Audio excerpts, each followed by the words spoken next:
AREB ini sesuai dengan singkatannya Asosiasi Real Estate Broker Indonesia, ini merupakan wadah bagi kantor-kantor broker properti yang ada di tanah air. Kalau Kementerian Perdagangan, nah berarti asosiasi ini juga diakui. Kalau setahu saya kan kalau di luar sana tuh kalau asosiasi itu di bawahnya Kadin atau apa, kalau itu kita juga ada nggak Pak AREB itu? Oh ada. Ya. Kita kebetulan sejak 2 tahun terakhir ini kita sudah member atau anggota luar biasa. Kalau broker itu sendiri Pak, sebenarnya sama nggak sih Pak sama makelar gitu ya? Tapi bagaimana dengan teman-teman kita yang saya nggak beli franchise nih, saya kebetulan saya mau terjun buka kantor dan sebagainya. Nah, training itu diberikan oleh AREB. Halo, balik lagi bersama Rus Ratu Konsina di Property Talk. Kali ini benar-benar sangat spesial sahabat Rus karena kita hadir di kantor Dewan Pengurus Pusat Asosiasi Real Estate Broker Indonesia bersama Bapak Ketua Umum. Waduh, Bapak Lukas Bong. Oke, ini benar-benar sebuah kehormatan buat Property Talk bisa bersandingan langsung dengan Bapak Ketua Umum. Kita bakal nanya banyak banget, ngupas tuntas mengenai AREB nih ya Bapak ya. So, boleh Pak berkenalan sedikit dengan sahabat Rus nih di podcast kita. Ya. Semangat pagi, salam properti. Saya dengan Lukas Bong, Ketua Umum AREB, Asosiasi Real Estate Broker Indonesia. AREB dari kita, oleh kita, untuk semua. Nice. So, AREB ini ya, jadi mungkin sahabat Rus di sini juga ada yang mungkin belum terlalu aware. Gitu, mungkin sedikit Bapak bisa bercerita sebenarnya AREB ini apa, sejarahnya gimana, dan kenapa mesti ada gitu, dan tujuannya apa nih Bapak? Silakan Pak Lukas. Ya. AREB ini sesuai dengan singkatannya Asosiasi Real Estate Broker Indonesia, ini merupakan wadah bagi kantor-kantor broker properti yang ada di tanah air. Ya, berdirinya di bulan November tahun 1992. Ya. 92, oke. 92. Jadi kalau sampai dengan saat ini sudah 31 tahun. 31 tahun. 1 tahun. Dan pemerakarsanya ya dulu kita under Kementerian Perumahan Rakyat ya. Pada zaman Pak Siswono Yudhohusodo. Nah, foundernya kita waktu itu developer ya. Ada Pak Enggar, ada Pak Ferry Sonovi, ada Pak Ciputra, ada Pak Bigyarsa juga. Nah, ada developer besar tuh. Semua betul ya. Which is mereka melihat bahwa ke depannya industri broker properti akan maju ya seiring dengan karena developer mulai banyak ya. Tentunya diperlukan broker properti yang handal ya. Berkaca dari teman-teman yang ada di luar negeri gitu. Mereka industrinya sudah sangat maju, makanya tahun 92 saatnya Indo itu juga punya asosiasi seperti itu. Oke, very good. So, jadi dia mewadahi orang per orang atau kantor. Kalau saya dari dengarnya kantor ya Bapak Lukas ya. Ya, betul. Kita mewadahi kantor. Ya, jadi bukan orang per orang. Ya. Jadi, kenapa kita mesti kantor? Karena kita memang masih banyak related ke developer. Jadi kalau kita related ke developer, kita mesti kontraknya juga mesti berbadan hukum. Yes, legalitasnya harus jelas ya Bapak ya. Jelas. Betul. Sertifikasi dan lain sebagainya. Betul. Jadi juga developer juga ada kepercayaan kepada brokernya untuk menangani penjualan residen atau rumah tersebut lah ya Pak ya. Betul sekali Bu Ros. Oke. Nah sekarang ini masih di bawahnya perumahan rakyat atau gimana tuh Pak Lukas?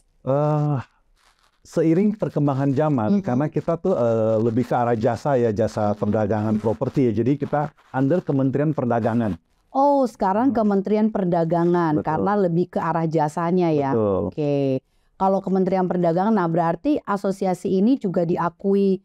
Kalau setahu saya kan kalau di luar sana tuh kalau asosiasi itu di bawahnya Kadin atau apa, kalau itu kita juga ada nggak Pak AREB itu? Oh ada. Ya. Kita kebetulan sejak 2 tahun terakhir ini kita sudah member atau anggota luar biasa dari Kadin. Wow, nice.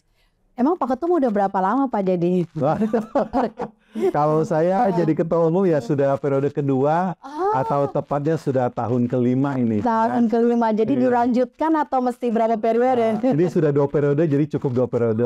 Sesuai dengan ADRT kita, Iya. bahwa ketua umum tuh bisa menjabat hanya 2 periode. Kayak presiden ya? Ya, presiden. Bedanya kita 1 periode 3 tahun. Kalau presiden kan 5. Oke, nice. Oke. Nah, kalau broker itu sendiri Pak, sebenarnya sama nggak sih Pak sama makelar gitu ya? Nah, ini nih yang kita bedanya apa sih? Iya. Maklar, broker, calo gitu. Iya, Jadi kalau kita betul. bilang calo sama maklar ya mirip-mirip lah. Iya. Kalau dulu yang namanya maklar atau calo kan mempertemukan antara penjual pembeli. Udah mereka diskus ya. Diambrukin. Diamprokin udah selesai. Oke. Misalnya mereka salaman ya kita ditraktir mungkin nasi bungkus pun udah cukup, dikasih uang rokok pun cukup. Oke, nice.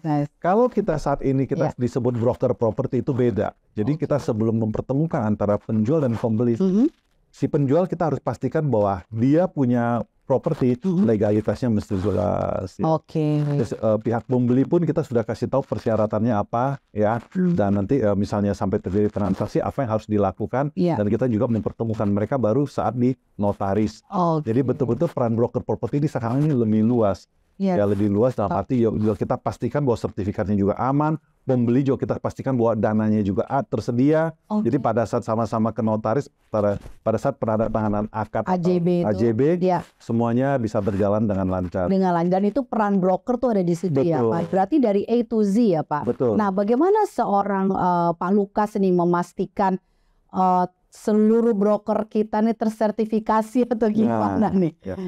REB ini sebenarnya kita memiliki training ya, kita punya badan diklat ya yang memberikan training dan pelatihan bagi teman-teman broker properti atau teman-teman yang baru terjun ke industri broker properti. Mungkin kalau teman-teman yang beli franchise, mereka nggak ada masalah karena di cover oleh master franchise. Tapi bagaimana dengan teman-teman kita yang, saya nggak beli franchise nih, saya kebetulan saya mau terjun buka kantor dan sebagainya. Nah, training itu diberikan oleh REB.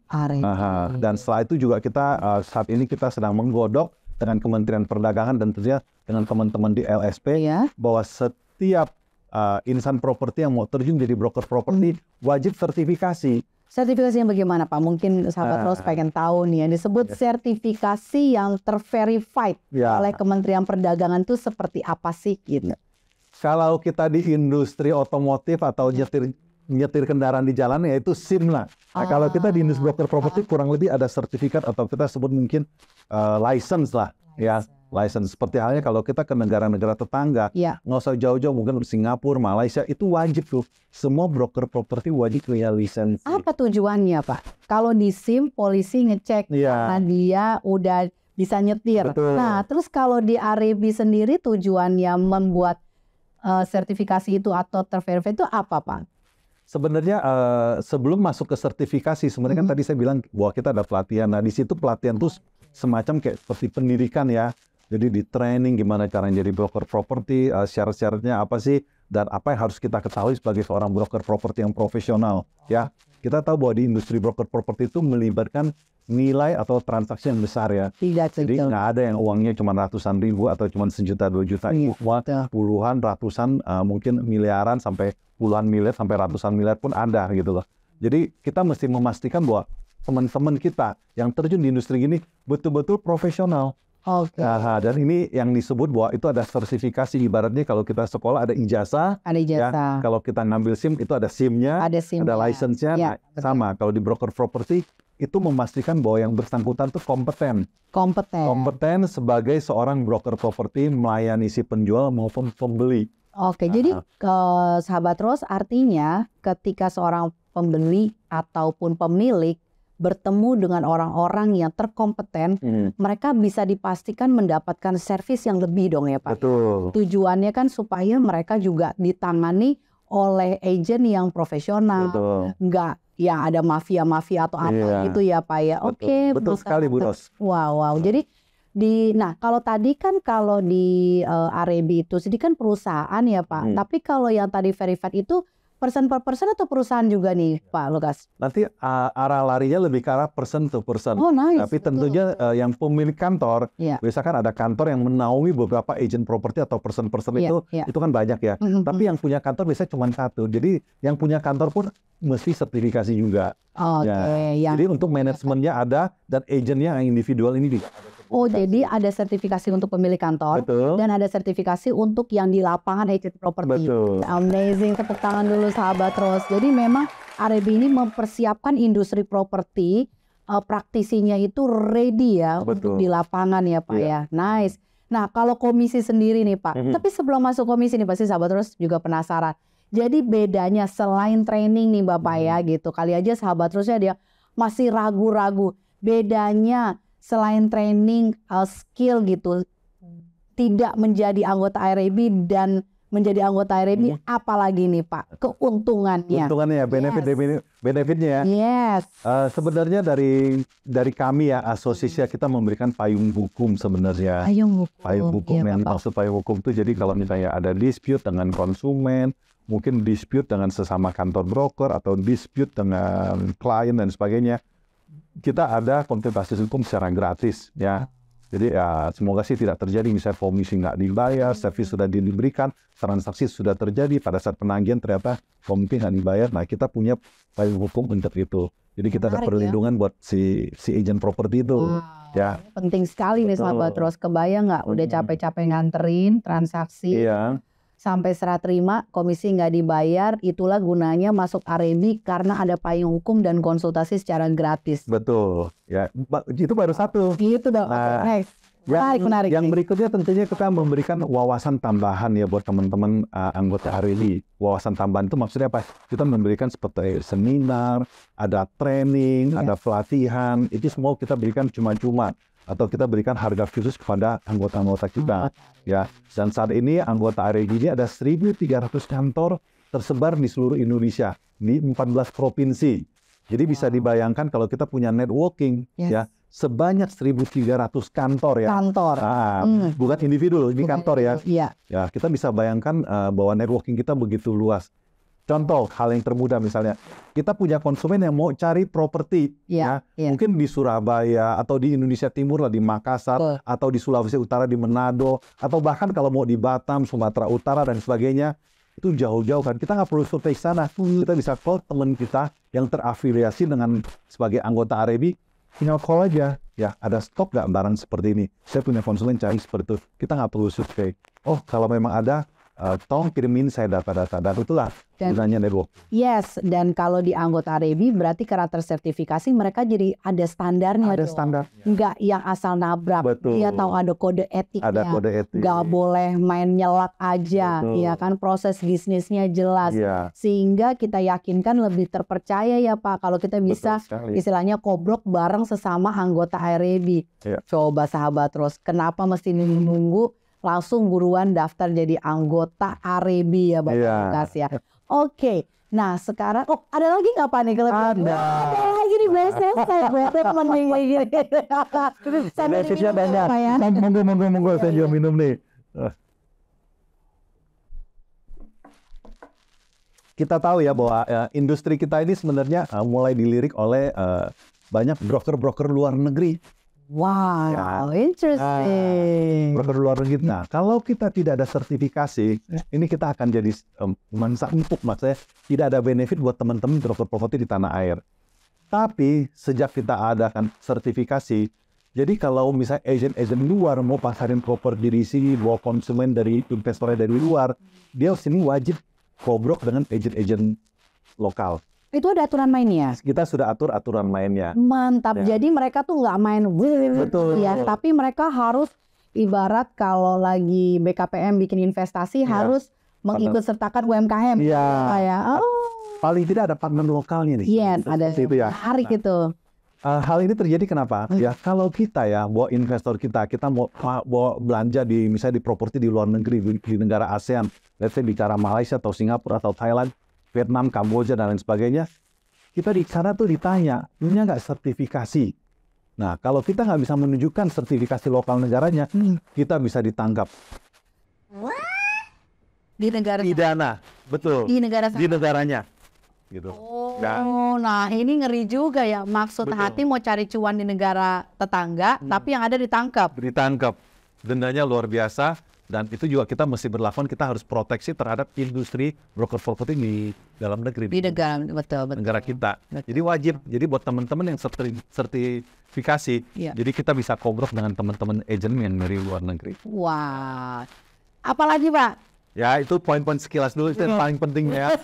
Perhitungannya banyak. Tapi aku boleh nambahin nggak? Boleh. Ternyata sekarang developer dan bank Ya. mau MOU kalau ada sertifikasi RMB. Betul. Nah, jadi pengalaman kemarin kantor kita lupa bayar. Ya. Jadi waktu mereka lagi kita mau MOU PKS gitu langsung ditanya, Bu ini expire 1 bulan, pada baru telat 1 bulan. Ya. Dan itu developer yang jualannya banyak. Banyak. Bank-bank yang justru mengalirkan relaksasi dan KPR-KPR yang menarik dan bisa menjadi peluang agent properti untuk lebih mudah transaksi. Ya. Wah, itu kalau kita dari praktisi malah lebih dahsyatnya gitu sekarang Pak, nggak bisa MOU kalau nggak ada sertifikasi REB. Oke, komisi nih Pak. Ini penting juga nih biar di sini tuh sahabat Rose di sini tuh nggak cuman yang nonton, nggak cuma agent Pak. Jadi kita juga ada investor, kemudian ada developer, ada orang franchise. Jadi supaya menyamaratakan dan bisa menghargai kita-kita nih Pak, agent betul. properti. Bagaimana Pak kalau komisi yang benar-benar dari pemerintah itu berapa gitu?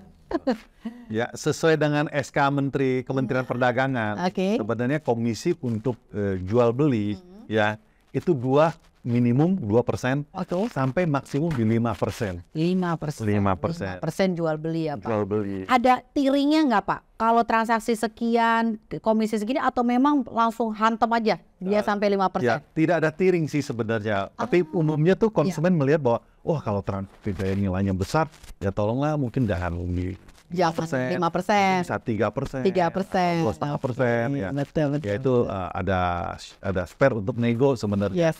Ya. Tapi kita lihat banyak teman-teman kita, misalnya contoh di Bali ya, Ya. itu komisi transaksi jual beli umumnya rata 5%. 5% Iya. kali ya. Oh, sahabat Rose mau pindah ke Bali? Jangan lupa daftar REB. Iya, gitu. Terus kalau untuk sewa Bapak? Ya, sewa ya sesuai dengan aturan dari Kementerian Perdagangan lagi itu 5 minimum sampai 8%. 5-8% sahabat Rose. Jadi kalau kita nego sewa 8% tuh oke ya Pak ya? Iya. Wah, menarik. Standarnya boleh kirim 8% ya, mungkin nego di 7 atau 6%. Betul, menarik. Itulah gunanya sahabat Rose nih mendengar apa kata Pak Ketum ya. Yang punya asosiasi nih. Aduh, luar biasa. Oke, Pak Ketum, ini aku menarik juga ketika Pak Ketum bicara mengenai WNA ya. Tadi kayaknya jadi broker luar negeri mau either dia mau nitip atau either dia bawa investornya Iya, nih betul. buat beli ya. Iya. Oke, dia pakai broker dari lokal nih gitu. Bagaimana asosiasi mempersiapkan atau enggak regulasi apa yang sudah ada di pemerintah sehingga Pak Ketum begitu yakin akan ada transaksi dari WNA ini Pak Ketum? Memang sejak berapa tahun terakhir ya, terutama di tahun ini juga makin gencar, itu kepemilikan asingnya tuh makin dipermudah ya. Permudah. Ya, kalau dulu kan pembeli asing tuh wajib punya QSAS atau surat izin menetap dan sebagainya. Iya. Konon yang saat ini tuh mereka cukup punya paspor Paspor ya. saja ya. Paspor dan visa lah. Visa, Ya. oke. Jadi dengan begitu mereka sudah bisa beli properti di Indonesia. Itu sebenarnya kita agak lambat ya. Sebenarnya kalau kita lihat ya banyak warga negara WNI ya sudah beli properti di luar hanya cukup modal paspor. Bahkan nggak ada visa dia. Maksudnya investor kita kalau mau beli di luar negeri itu Iya. cuman pakai Paspor. Iya. Iya. Tapi kalau kita dulu aturannya panjang ya. Panjang. Tapi sekarang lebih di di shrinking itu jadinya cuman paspor ya. Cuman paspor Wow, gitu wow, loh ya. wow. Tapi masih plus lagi visa. Tapi kalau kita contoh nih misalnya di Australia, kita pernah ketemu dengan developer di Australia, dia mau pasarin propertinya di Indonesia. Saya tanyakan ke mereka, gimana kalau yang bersangkutan sudah beli properti, terus visanya keluar untuk lihat lokasi propertinya nih. Wah itu developer pun nggak bisa menjamin. Ya. Jadi tetap dia bisa transaksi hanya berdasarkan paspor, tapi visa nggak terkait gitu. Ya, jadi bukan satu keharusan bahwa mereka tuh Harus punya visa harus tadi punya ya. visa. Nah, oke. Nah, menurut Pak Ketum nih yang pengalamannya juga sudah puluhan tahun ya, kan kadang-kadang di lapangan tuh apakah si broker-broker ini tuh harus punya spesialisasi ya Pak ya? Ada yang spesialisasi misalnya spesialisasi residential atau spesial komersial. Bapak melihatnya perlu nggak sih seperti itu? Saya melihat memang kalau kita ada spesialisasi ya, itu lebih terfokus ya. Jadi mungkin yang bersangkutan menanganinya bisa lebih profesional, lebih detail ya. Kita tahu bahwa industri kita ini begitu luas, dari A to Z itu begitu banyak ya, pernak-perniknya. Ya, sama halnya kalau koki kita tanya bisa masak apa? Oh saya spesialis masakan Jepang, saya spesialis Chinese food gitu loh. Nah itu kita tahu bahwa apa yang bisa dia create itu pasti rasanya lebih enak.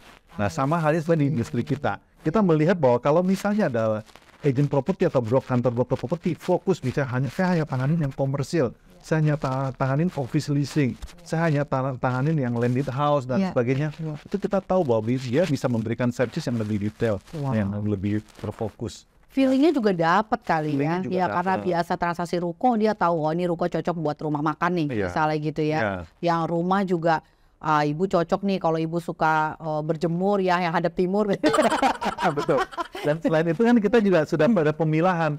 Ada agent property yang spesialis pegang project primary. Nah ada yang secondary gitu. Oh benar banget ya Pak Ketum ya. Jadi fokus primary, fokus secondary. Dan itu tuh membuat malah jadi makin cepat cuannya nggak sih kalau dia fokus gitu ya. Dan jadi trusted ya Pak Ketum ya. Betul. Setidaknya skillnya makin terasah ya kalau fokus di bidang misal khusus primary atau khusus secondary. Betul, akhirnya jadi cuan terus ya Pak ya. Oke, nah Pak udah banyak banget keuntungannya nih ya. Terus cara masuknya jadi member Arebi ini kayak mana Pak Ketum nih? Ya sebenarnya susah nggak dites dulu nggak? Ada assessmentnya nggak? Oke. Kita tahu tadi saya udah bicara bahwa yang menjadi anggota Arebi itu kan mesti yang berbadan hukum. Jadi ya uruslah berbadan hukum itu bisa berupa CV, PT ya, terus ya punya kantor yang jelas. Terus setelah itu ya daftar jadi anggota, kita akan bantu mengarahkan untuk sertifikasinya. Nggak mungkin kalau memang nggak punya fit untuk memberikan pelatihan ya dari Arebi menyiapkan juga kita ada jadwal-jadwal tertentu untuk memberikan pelatihan kepada teman-teman agent property ya mungkin buat kantor juga mungkin yang nggak biasa manage kantor kita pun memberikan pelatihan buat yang manage kantor. Oke, very good. Jadi benar-benar ketika teman-teman mau fokus di industri broker properti ini ya memang harus join di Arebi dan mendapatkan pelatihan-pelatihan sehingga tersustain ya company-nya, bisnisnya ya Pak ya. Oke. Nah, apa yang mesti dilakukan oleh broker properti sih Pak untuk melihat dinamika perkembangan bisnis, segala informasi yang luar biasa nih sebenarnya biar kita up to date. Menurut Pak Ketum nih kita mesti ngapain gitu? Tiap hari baca koran gitu. Atau mesti saya dulu ya atau ketes jarak hai beb gitu kan nggak mungkin kan. Kalau tadi bicara baca koran ini menarik. Mungkin kalau 5 tahun lalu kita udah umum ya masih baca koran ya. Tapi semenjak pandemi ya mungkin kita pegang korannya takut kali ya. Pandemi itu merubah cara kita beraktivitas, merubah cara kita bekerja dan lain sebagainya sehingga kita lebih terbiasa dengan yang namanya digital. Digital marketing dan sebagainya. Jadi kalau kita bicara bahwa broker properti itu nggak usah belajar semuanya begitu aja, salah. Ya, jadi kita melihat bahwa 5 tahun lalu, 10 tahun lalu, 15 tahun lalu, 20 tahun lalu, itu cara marketing properti itu berbeda. Jadi kita harus selalu upgrade, kita harus selalu belajar. Ya, kalau kita bicara sekarang ya, memang tadi saya bicara soal digital marketing ya, property teknologi, itu sangat-sangat mendukung untuk industri kita. Pasang iklan di koran, kita tahu lah offline koran cuma berapa sih sekarang. Betul, iya kan. Efektif. Viewersnya tuh jadi turun banget. Betul, tapi kita bicara kalau sosmed dan lain sebagainya, itu yang sekarang saat ini nih lagi trending. Digital marketing. Betul. Oke, jadi harus up to date juga terhadap ilmu digital marketingnya Pak Ketum ya. Nah, terhadap digital marketing pasti pada kepo juga. Ya, terus Arebi mau ada apa nih? Katanya kayaknya ini banget gitu ya di sosial medianya tuh muncul iklan-iklan gitu. Ada apa nih yang paling hits nih Pak Ketum? Kita ada event tahunan ya, jadi event akbar, kita punya perhelatan akbar dari Arebi ya. Gede dong. Gede banget. Nasional. Acaranya di bulan November, tepatnya tanggal 9 November. 9 November, save the date. Ya, Yes. 2023. Yes. Ya, itu kita ada satu event yang kita sebut R&B Summit 2023. Ya, apa sih isi acaranya? Nah, itu dia. Apa cuma datang-datang ngelihat orang ketawa-ketawa gitu, atau ada apa nih Bapak? Kita di situ ada acara yang kita isi dengan para regulator memberikan narasumber ya. Kita ada Kementerian Perdagangan, Pak Menteri ada hadir. Wow, keren banget. Ada Presiden World FIAPSI. Wow. Kebetulan tahun ini Presiden World FIAPSI itu dijabat oleh Putra Bangsa. Ya, Pak Budiar Sastra-Winata. FIAPSI itu apa? Ntar sahabat terus nggak tahu lagi nih. Singkatannya aja Pak. Dan itu tuh organisasi membawahi apa gitu. Kebetulan singkatannya dalam bahasa Prancis. Tapi saya bisa kasih gambaran bahwa FIAPSI itu Asosiasi Developer Broker Internasional. Oh. Berkedudukan di dunia. Dunia ya. Jadi berkedudukan di Paris, Prancis. Bus. Ya. Jadi luar biasa kalau kita punya putra bangsa yang menjabat sebagai Presiden World FIAPSI-nya. Jadi presidennya itu putra bangsa. Waduh, kenalin kita dong. Boleh, nanti hadir di acara. Siap. Jadi ada siapa lagi Pak? Menteri, Presiden FIAPSI. Juga ada Ketua Umum REI yang baru, Pak Joko Suranto. Pak Joko, ya. betul. Juga ada Direktur Utama dari Bank BTN. Wow, ya. ini yang Bank Mortgage Indonesia. Yes, ya, Bank Mortgage. Ya, Bank Mortgage Indonesia nih. Ya. Segala KPR kayaknya ada Bank BTN di sini. Betul. Ya, dia kita undang dan juga selain itu juga saya sendiri juga sebagai narasumbernya juga Pak ada Ketum kita dan juga rekan-rekan dari kementerian lain yang nice. Oke, so teman-teman sahabat R&B, sahabat Rose, jangan pernah lewatkan yang namanya R&B Summit karena itu perhelatan akbar yang memang specialized benar-benar dihadirkan untuk kita up to date, untuk kita semangat dan semakin yakin bahwa profesi kita sebagai broker properti ini bisa untuk kita sebagai jalan meraih mimpi. Ya, gitu, betul. Ya. Bukan itu aja Bu Ros. Ini yang saya dalam gini. Bicara yang kita undang dari negara tetangga ya. Beliau itu bisa dapat omset kurang lebih per bulannya tuh jatuhnya sekitar 10 miliar per bulan omsetnya dia. Itu duit ya Pak ya, omset 10 miliar per bulan ya Pak ya. Ini kayaknya ngalangin Direktur Bank kayaknya. Saya rasa kalau di sini mungkin tuh sejenis kelasnya konglomerat kalau income 10 M per bulan. Betul. Dan yang bersangkutan tuh masih sangat muda, di bawah 30 tahun. Oh my God. Ya, dan memimpin 3.500 agent properti. Ya. Under 30, jadi benar-benar generasi apa teman-teman? Z. Gen Z. Gen Z. Ya. Jadi luar biasa. Jadi kita undang beliau, kita hadir, ya kita akan korek apa sih yang bisa kita pelajari dan tentu yang kita terapkan juga di tanah air. Nice. So penting juga ketika masuk ke dalam asosiasi yang begini besar, juga pasti menghadirkan orang-orang yang levelnya benar-benar di atas, sehingga memberikan inspiring ya buat kita, ilmu-ilmu dan ada memang kiblatnya gitu ya. Betul. Oh ada loh yang berhasil dan itu tinggal kita ikutin. Betul. Gak usah pusing mikirin gimana caranya, just follow the road gitu ya Pak Ketum. Luar biasa, benar-benar kita ngobrol panjang lebar ya Pak Ketum, tidak terasa sudah puluhan menit ya kan.